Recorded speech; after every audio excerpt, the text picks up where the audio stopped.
Bon, ensuite, ces plantes, bah, elles ont des besoins, donc pour les maintenir en vie, il faut leur fournir donc des nutriments. Donc là, vous avez le tableau des nutriments qu'il faut leur fournir. On parle souvent des engrais NPK, azote, phosphore, potassium, qui sont les trucs qu'il faut leur fournir en plus grande quantité et qu'on a le plus de mal à trouver, notamment le phosphore. Phosphore, c'est vraiment une ressource stratégique, hein. Je le dis à chaque fois, mais enfin, si vous allez quelque part et que vous trouvez du phosphore, ramenez-le, parce qu'un jour on en aura besoin en France quand les mines seront épuisées et qu'on commencera à crever de faim.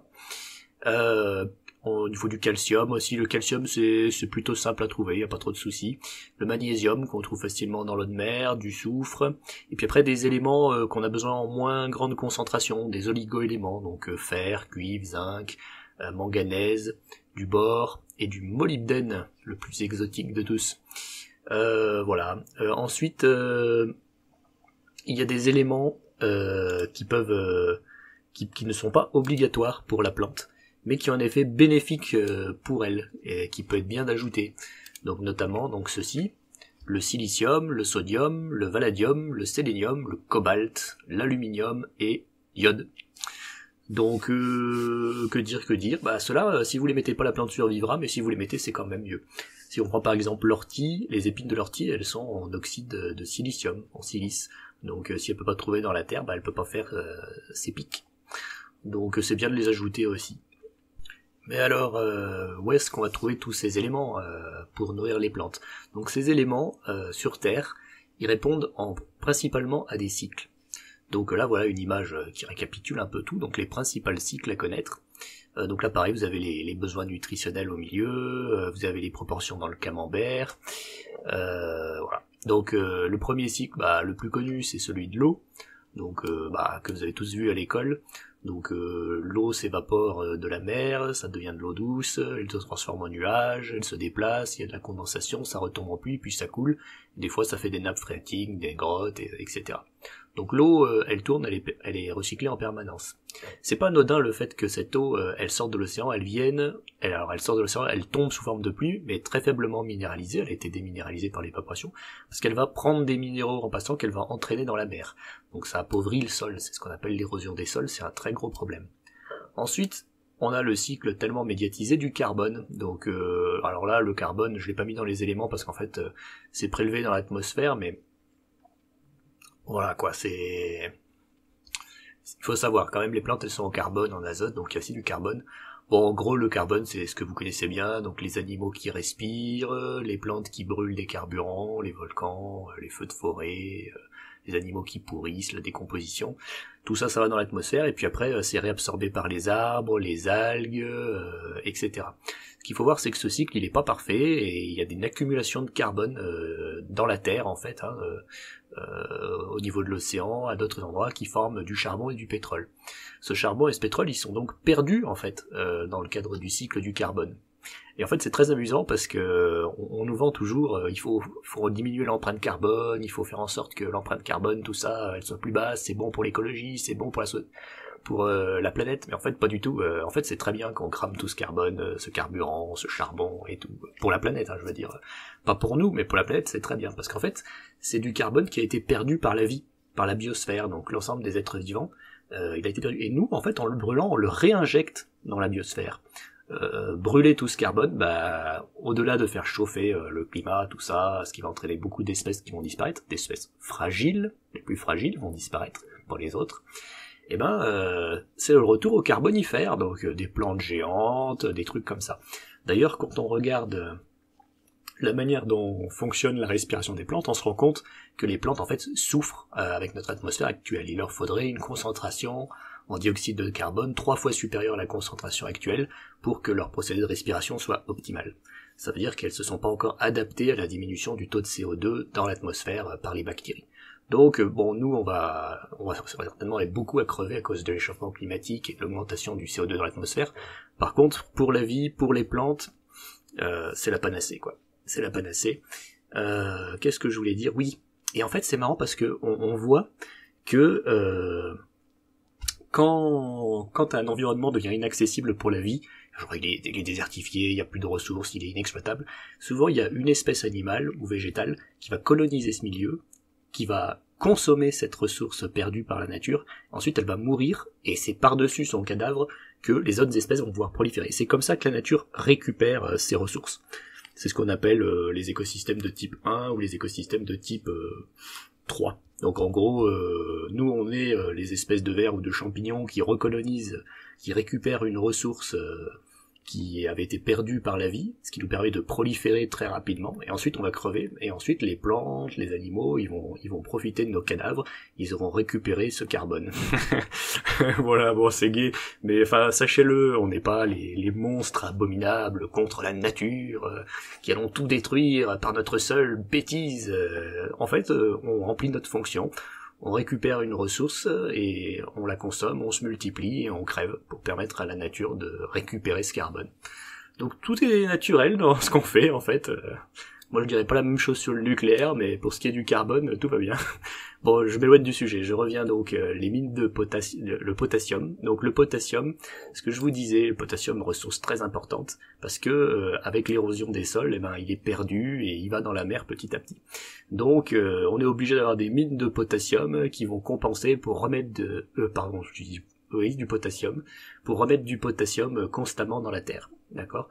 Donc voilà, ça c'est un gros problème. Mais encore le potassium, on n'en manque pas énormément. Le plus gros des problèmes, c'est le phosphore. Donc là vous avez le cycle du phosphore.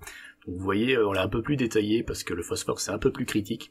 Donc là, bon, il peut y avoir de l'activité biologique, des échanges avec les bactéries, s'absorber, fixer, mais il y a toujours l'érosion des sols, c'est le même problème, et donc on perd du phosphore. Et donc il nous faut pareil des mines pour produire du phosphore. Là c'est marrant, les gens qui crient sur le glyphosate, le glyphosate, etc. On met du phosphore et tout. Bon, peut-être le glyphosate en lui-même est toxique, mais le phosphore qui est dedans est super. La vie est impossible sans le phosphore. En fait, toutes les molécules d'énergie qui sont dans notre corps, les molécules d'ATP, eh ben elles sont faites avec du phosphore. L'ADN est fait avec du phosphore. Donc qui aime la vie aime le phosphore. Qui aime la vie aime le phosphate, qui aime la vie veut miner.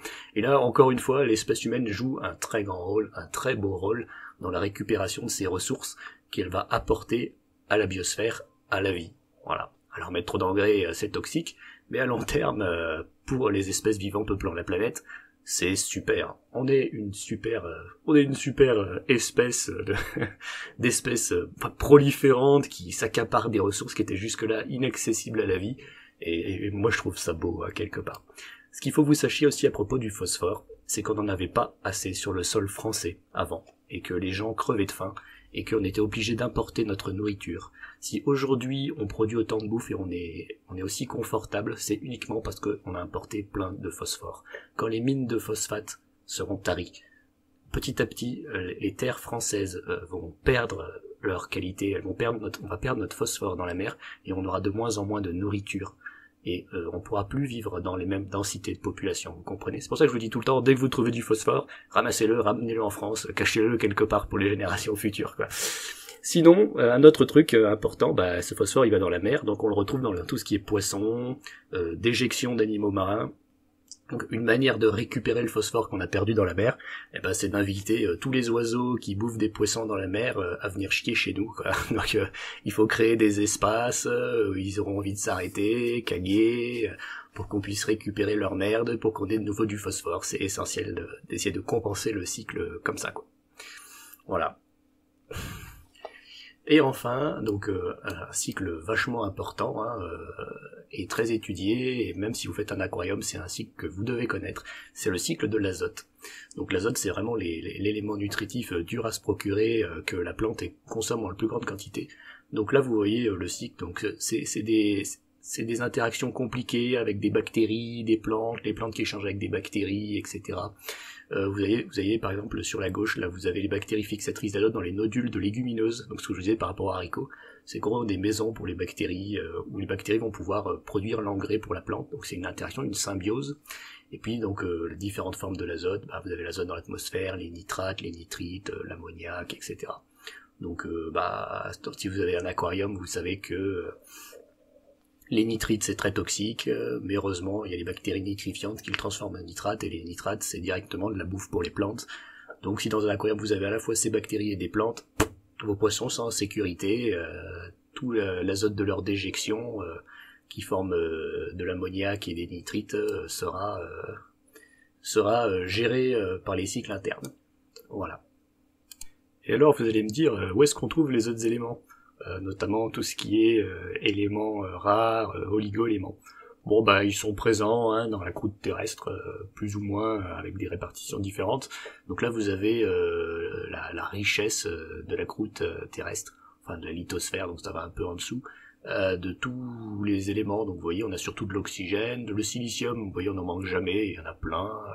L'aluminium ça va, le fer ça va, le calcium, ce que je vous disais, facile à trouver, sodium, potassium, magnésium, bon titane, hydrogène ça on s'en fout, phosphore vous voyez déjà, il est un peu plus loin donc et il en faut beaucoup, manganèse pareil, bon fluor, barium, zirconium, vanadium ça va aussi, par contre bah vous voyez sur tout ce tableau bah on voit même pas le molybdène quoi, donc bon il existe en général c'est des toutes petites parties.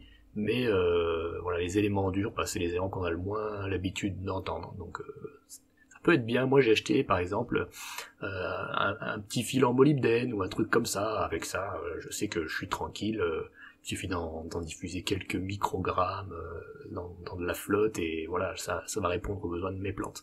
Donc il en faut vraiment un petit peu, mais c'est bien d'en avoir peut-être des stocks, je pense. Alors ensuite c'est pas tout.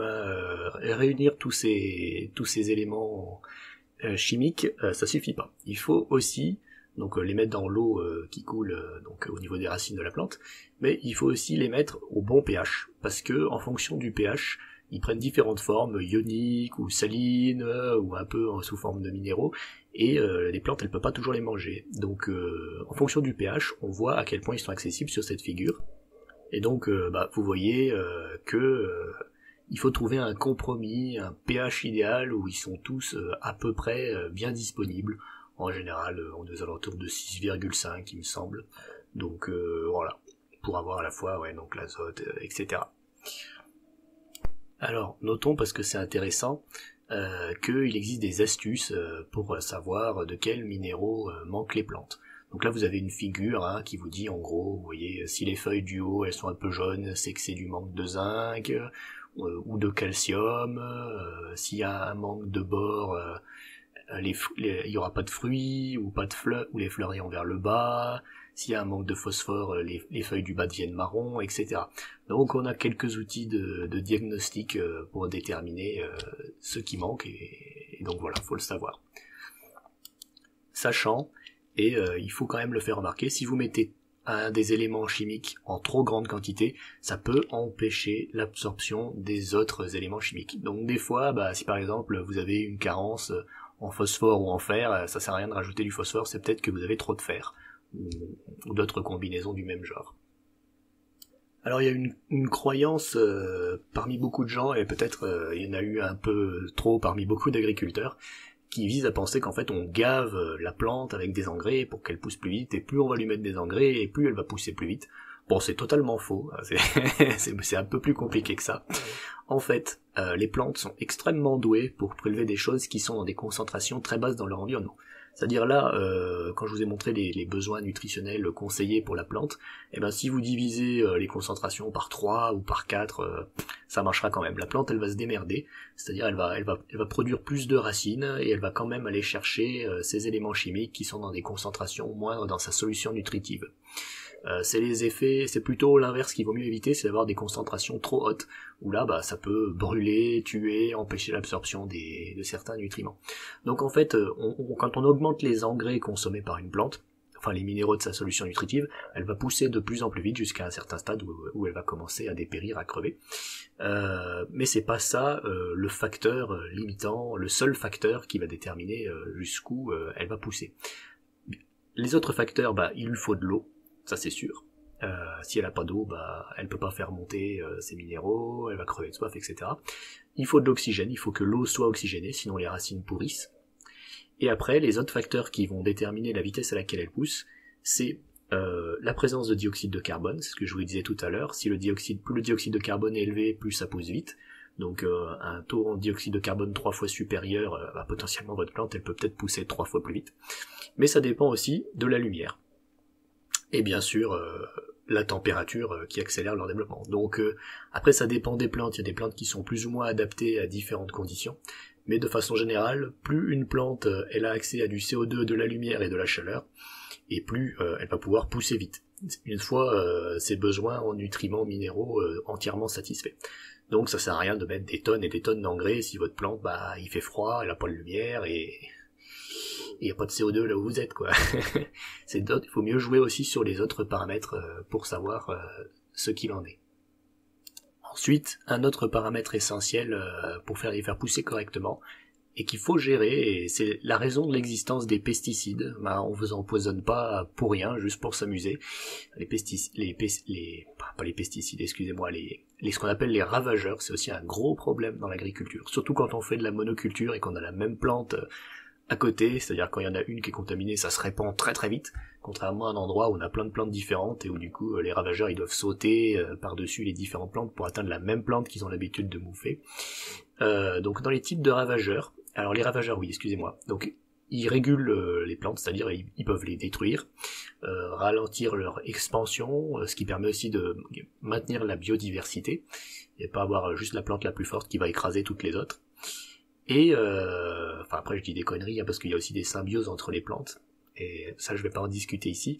Et aussi certaines plantes, quand elles sont victimes de ravageurs, poussent plus vite, donc ça c'est intéressant de le savoir. Moi je vois par exemple un prunier, quand il est bouffé par des chenilles, il monte beaucoup plus vite, beaucoup plus haut. C'est un mécanisme de défense de la plante, plus on la mange et plus elle fait des feuilles rapidement pour compenser. Donc parmi les ravageurs qu'on a, on a des champignons, des virus, des bactéries, des nématodes, et puis autres ravageurs. Donc les champignons, comme vous voyez sur le schéma, ça fait des espèces de plaques de couleur avec du relief, donc souvent c'est blanc, tel le mildiou, etc. Donc pour prévenir ça, on peut balancer un macérat d'ail ou du purin d'ortie avec du vaporisateur dessus. Pour le soigner, par contre, il faut vraiment avoir une action fongicide. Alors sachant que quand on essaie de combattre les champignons, on a toujours le même problème, c'est que il faut essayer de tuer les champignons sans tuer la plante, donc il y a un équilibre à trouver, quoi. Après, il y a des fongicides chimiques, donc les fameux pesticides monstrueux qui arrivent à tuer davantage le champignon et en tuant le moins possible la plante. Le problème c'est qu'après nous on les bouffe. Donc ensuite vous avez les virus. Donc le virus ça fait des espèces de petits points en pointillés sur la plante. Virus c'est très difficile de s'en débarrasser, comme pour les espèces animales. Donc qu'est-ce qui nous protège des virus? La chaleur. Il y a même des processus pour retirer les virus des plantes qui consistent à les mettre dans un four carrément, où on fait monter la température très haut, la plante elle est presque morte et puis on la laisse vachement longtemps dedans. Puis si la plante a survécu, on peut espérer que les virus, eux, ils sont morts, parce que ils sont beaucoup plus fragiles à la chaleur. Pour ce qui est des bactéries, les bactéries, ça fait des nécroses, des brûlures, comme vous voyez sur la photo. Pareil, on peut prévenir un peu avec du purin d'ortie en l'arrosant, parce que ça va renforcer le système immunitaire de la plante, ou des antibiotiques. Donc les antibiotiques, là c'est les antibiotiques, là c'est la solution chimique, pareil, et ça marche bien pour les soigner. Après, on a ce qu'on appelle les nématodes. Donc là, j'imagine, c'est des espèces de petits insectes ou de petits vers qui vont coloniser, qui vont mettre des espèces de trucs gluants partout. Donc ça fait des amas visqueux. Vous l'avez certainement déjà vu, les fameuses petites araignées rouges aussi, etc. Donc pour vous protéger contre ça, protéger vos plantes, c'est bien de mettre quelques œillets d'Inde, parce que ça va les repousser, ça va un peu les protéger. Excusez-moi. Non, les amas visqueux c'était les bactéries, et donc ça c'est pour les nématodes, c'est pour le truc d'en dessous. Donc c'est les racines qui sont toutes bousillées par des vers, et donc voilà, les œillets d'Inde tuent les nématodes avec leurs racines, elles ont fait un truc spécial. Sinon il faut utiliser un vermifuge. Et enfin, vous avez des ravageurs plus typiques, comme je sais pas, des pucerons, des chenilles, des limaces, etc. Donc là, vous pouvez mettre des plantes répulsives parce qu'ils sentent les odeurs beaucoup plus fortes que nous, donc comme de la menthe, des chrysanthèmes, de l'ail, du basilic, de l'armoise, etc. Ou carrément des insecticides, voilà, ou des prédateurs. Du coup, je me permets de faire un petit aparté sur nos amis. Donc Parmi nos amis, on a les abeilles qui sont des pollinisatrices.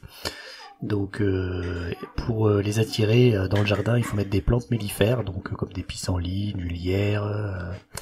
Il faut surtout pas mettre de pesticides pour pas les tuer. Et il faut avoir des petites cavités dans du bois et dans du sol pour qu'elles puissent construire leur maison et s'installer. Il faut leur donner aussi un peu d'eau dans un bassin plein de gravier. On a aussi des abeilles solitaires. Donc les abeilles solitaires, elles acceptent plus de plantes différentes pour venir s'intéresser au jardin. Il faut leur mettre des nichoirs, des blocs de bois percés ou des grosses tiges creuses pour qu'elles viennent s'installer. Donc voilà, ces pollinisatrices en fait, elles servent à faire pousser les légumes, toutes les plantes à fleurs, celles qui vont venir secouer les fleurs pour qu'on puisse ensuite avoir les légumes. Sinon on doit le faire à la main. On a aussi les bourdons comme pollinisateurs, ils aiment bien l'herbe et les haies. Après, on a le carabe. Le carabe, c'est un chasseur de limaces et de vers gris et blancs, de vers de terre, d'escargots, etc. Donc si vous avez des carabes dans votre jardin, ils vous protégeront contre ces bestioles. Pour les attirer, eux, il faut leur mettre des grosses pierres plates ou des vieilles souches moussues. Un tas de rondins aussi, c'est pas mal. Après, on a les chrysopes, si vous les voyez, donc elles sont anti-pucerons. Si vous avez des chrysopes, elles mangeront vos pucerons. Elles se cachent derrière les volets, dans les greniers et les garages qu'elles apprécient. Évidemment, il y a la très connue coccinelle, qui est anti-puceron et anti-acarien. Donc elle aime les pierres, les souches, les tas de bois, la mousse ou l'écorce. On peut en acheter, ça y en a beaucoup.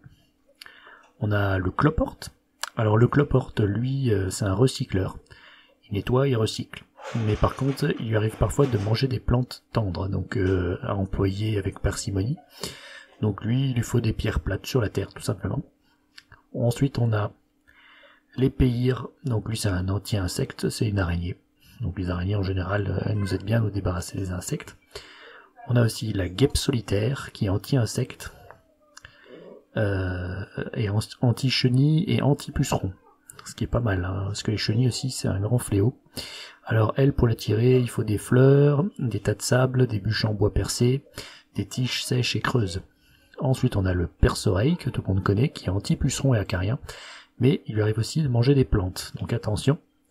Lui, il aime les pierres plates et les tas de rondins. Ensuite, on a le staphylin, qui est anti-acarien, anti-cochenille, anti-mouche, anti-limace, et qui en plus fait du recyclage. Il mange pas les plantes, ça c'est super. Donc lui, il lui faut des pierres plates, de la terre nue, des planchettes, des tuiles, des rondins ou des feuilles mortes. Après, on a le cirfe, anti-puceron. Donc là, faut faire gaffe. Il y en a certaines qui mangent les plantes, mais pas toutes. Pour les attirer, il suffit de mettre des fleurs. Et puis après, on a des trucs qui sont pas tout à fait des insectes, comme la grenouille rousse, qui élimine les limaces, les escargots et les criquets. À qui il faut installer donc des rondins, des haies et une mare avec un fond vaseux. On a le hérisson aussi, qui est très anti-insecte, anti-escargot et anti-limace, et qui aime les buissons touffus et les tas de feuilles mortes. Et puis on a le lézard des murailles, qui est un très bon anti-insecte. Lui, il aime les murs crevassés au soleil. Enfin, parlons du ver de terre vite fait, qui contribue beaucoup au recyclage et aux aérations, et qui nous concernera beaucoup moins dans un système hydroponique. Ah, ça c'est bien de le préciser, on peut mettre par exemple des coccinelles, des staphylines, je sais pas, des menthes religieuses. Moi j'attends en général, et puis les araignées s'installent, et puis elles les bouffent. Et après j'ai aussi des lézards, j'avais des lézards, même des lézards rares qui étaient venus s'installer, je leur mets quelques cailloux, ils viennent vivre, et puis ils bouffent tous les papillons qui viennent pondre des œufs dans les plantes. Les bactéries, j'en avais pas trop parlé, il y a des trucs qui sont liés. Donc vous avez par exemple ce qui est gale tumeur, donc qui forme ces excroissances, une maladie qui s'appelle le chancre, et en fait les bactéries elles engendrent des maladies par-dessus la maladie qu'elles sont, c'est-à-dire des conséquences, des symptômes, donc le chancre, les tumeurs et des problèmes circulatoires. Donc quand vous voyez ces espèces de zones jaunes qui apparaissent sur les feuilles, autour, etc., seulement d'un côté, vous pouvez vous dire qu'il y a peut-être un canal qui a été touché par une maladie, et que ça c'est une conséquence et un signe de la présence d'une bactérie. Je vous fais quand même un petit aparté sur notre connaissance du vivant. Donc comme vous le voyez, on connaît assez bien les plantes, hein, on connaît énormément, enfin une grande partie des plantes qui existent. Par contre, si vous regardez les insectes qui peuvent s'attaquer à nos cultures, on en connaît très peu, les champignons encore moins, nématodes, vous avez vu, on connaît quasiment rien, alors que ça peut faire des dégâts. Et puis bon, après les mollusques, les crustacés, bon vous voyez c'est assez bas, et genre il peut y avoir des nouveaux types de limaces, etc. Tout ça pour dire que on est assez, si on met de côté la puissance des pesticides qu'on arrive à produire, on est assez faible devant d'éventuels ravageurs qui pourraient venir anéantir nos cultures sans que on soit capable de les arrêter ou de faire quoi que ce soit. Donc il n'y a rien d'étonnant à ce qu'on ait déployé des moyens technologiques aussi avancés et aussi dangereux pour notre santé pour essayer de nous protéger contre la faim, quoi. En gros, dans la quantité de population actuelle, l'espèce humaine avait plus ou moins le choix entre mourir de faim ou mourir du cancer, et nos ancêtres ont préféré mourir du cancer. Nous, par rapport aux plantes, au-delà de sa santé et de sa vitesse de croissance, ce qui va nous intéresser, c'est les molécules chimiques qu'elle va produire et que nous on va essayer de récupérer avec des méthodes d'extraction pour produire nos médicaments, nos molécules d'intérêt, etc. D'autres paramètres sont à prendre en compte. Par exemple, il y a certaines substances qui ne sont produites ou qui sont produites en plus grande quantité seulement dans certains cas. Donc notamment le basilic, si vous prenez un exemple. Le basilic, si vous le laissez tranquille et que vous coupez toutes ses feuilles à la fin, il aura beaucoup moins de goût que si vous coupez des feuilles régulièrement dessus. Le fait d'être blessé va le pousser à produire davantage de molécules pour se défendre. On a aussi la même chose avec le piment. Si vous laissez des chenilles manger votre piment, alors pas trop, faut pas qu'ils le tuent non plus, vous aurez moins de piment, mais vos piments seront plus forts. Parce que le piment, se sentant attaqué par les chenilles, il va produire plus de capsaïcine pour essayer de repousser les chenilles. Vous avez aussi l'influence du froid, il y a des plantes qui peuvent produire des molécules antigel par exemple, qui ne produiront pas s'il a fait tout le temps chaud. Les ultraviolets, qui peuvent aussi produire plus de molécules pour se défendre contre les ultraviolets, ce qui après, c'est les fameuses plantes photosensibilisantes, mais qui peuvent aussi, ces molécules sont pas toujours photosensibilisantes, on peut aussi faire des crèmes solaires avec, ou alors ça peut être des molécules fluorescentes qui ont des propriétés de fluorescence intéressantes, donc qui absorbent les ultraviolets pour les transformer en lumière visible, ce qui permet à la plante du coup de se protéger des ultraviolets et à nous de nous amuser avec. Et enfin, un autre paramètre à prendre en compte quand on cultive des plantes pour récupérer donc des substances à l'intérieur, il faut bien voir à quelle saison en est la plante. En fonction de la saison, il n'y a pas les mêmes choses dedans. Et quel âge elle a. Et donc la plupart des plantes, si je prends par exemple le ginseng ou l'astragale, il faut la laisser maturer pendant plusieurs années pour être sûr que les molécules chimiques d'intérêt vont s'accumuler à l'intérieur avant de la récolter, sinon ça sert à rien.